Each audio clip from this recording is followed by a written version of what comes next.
What's up, guys? Nerf Gun Charlie here, and I'm giving you the first video on our next update for the Star Trek vs. Star Wars mod. Like, comment, subscribe if you've liked what's been going on so far. Don't mind the graphical glitches, it is what it is. So now, as I said, like, comment, subscribe, and we'll get those fixed. LOL.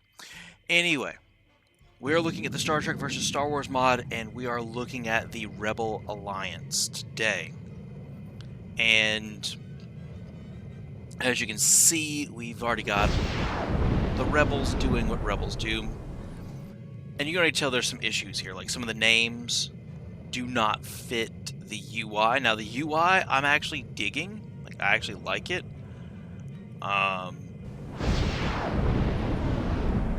They would just quit sending stuff, and that way I could...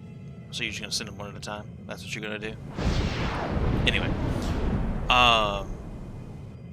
Here come the fighters.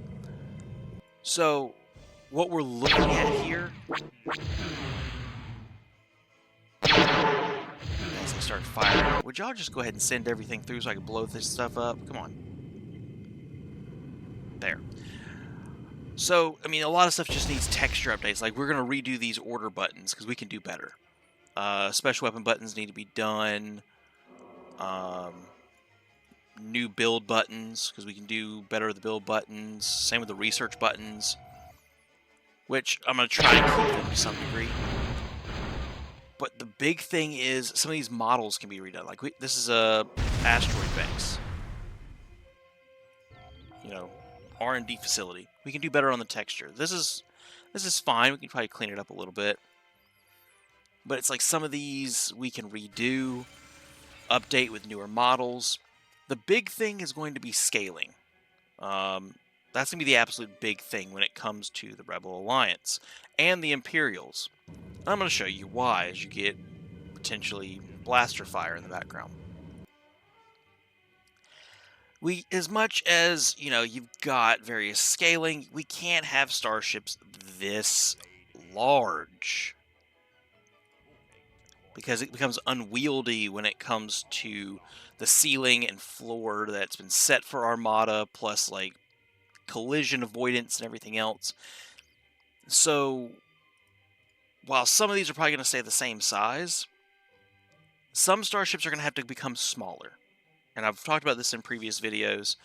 Some of this is going to have to become smaller, scaled down, so that it fits better when it comes to scaling. And I'm kind of using some logic that from a YouTuber I watch, Venom Geek Media. He did a video recently on the scaling of Star Wars ships and Star Trek ships. I'm largely agreeing, you know, we can scale this down to more reasonable levels for it to make sense. So Star Destroyers and everything are not going to be massive. And like I said, we're not doing true scaling in this mod anyway, because honestly, if I was, and, you know, these Z95 Headhunters and A-Wings and T-Wings are roughly the same size as like a Peregrine fighter, then I have to scale the Sovereign accordingly, and then, you know, scale a Star Destroyer accordingly. Star Destroyer might take up like a third of this entire space here, you know, potentially for scaling, if I'm doing it like that. So we do have to just do a more RTS-based scaling, otherwise this doesn't work. So the construction vessels will get shrunken down. These turrets, I'm going to shrink them down just so that, you know, you can have the same spacing as you would your standard Federation and Klingon turrets, just because when you build them, they take up 2 slots easily. So we want them a little bit more like these satellites that are similar to your tachyon detection crits. So we're going to have them a little bit smaller, have the same avoidance as the Federation and Klingon turrets, and then just start scaling things down so it's a little bit more wieldy on the movement and pathing and everything else. Probably speed up some of these starships a little bit, you know, to match some of the physics that we've already got. Some of them will stay slow, some of them will get much faster. So it's all going to depend. It really is all going to depend. And I've noticed the first bug that when I came in, these are using a different mining beam. That's why they're not collecting anything. They're not full. There's nothing wrong. It's just The stock mining beam has a range of about 150. And when you're using the space package from Fleet Command, these moons become larger, and as far as like larger in size, but the hitbox stays the same. So you actually have to make these mining beams about 200 in range, 200 to 210, for them to interact the same way. So we're going to shrink these down, get the mining beam the right length, and then we're good. And it's just a lot of either shipping station replacements or just cleaning up what's already here. Because overall, we've got some good things here. And, you know, just cleaning up, like, does this really need to be family shipyard, repair shipyard? No, it can probably just be, you know, rebel shipyard or alpha shipyard or something. Cruiser shipyard, since this is a pirate shipyard with all the fighters. Oh, I can build Y-Wings. There you go. So that's what we're working on. This is where our starting point is, hence why we're not collecting any dilithium and why they have reached their endpoint. Because they've run out of resources they can't mine either. We're on our way.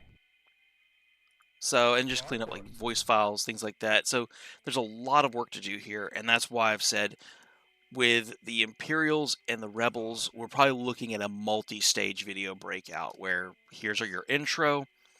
Probably the week after this is released, you'll see an update of where we're at currently, and hopefully within 3 weeks I've got them finished. It just depends on the resources available, how quickly I can make them work. Just because right now it's like, you know, balancing full-time job, family. I'm trying to get some additional certifications for work. I've got a lot going on, but I'm not going to let this fall behind. Full speed ahead. All right, fire. There you go. Plot a course. So we're going to work on this. I'm hoping we can have this done by the end of November. Time of recording, you're getting me recording this on October 25th. You just got, at time of recording, you just got the Federation update like 4 hours ago, 5 hours ago. So you've still got the Klingon update, and then you'll see this, and hopefully by the time you're seeing this, I've already recorded at least my update video where we're at, and then I can get the finale done, just have everything ready. That way, December is the Imperials, and maybe by the end of the year, if not January of 26, we're done, and we can move on to the next project. But those are our key things here. Is like we've got to deal with scaling, weapon balancing, maybe new starships, things that we've got a lot there. Oh, there's a wreck R&D facility. Let's go ahead. So it's just going to depend on what it is that we need to update. And like I said, the UI is pretty solid. Like, I like this UI, this reuse of the Romulan UI. I like this. It's just, we need new buttons. Like, we need new buttons for everything. So, let's see what happens.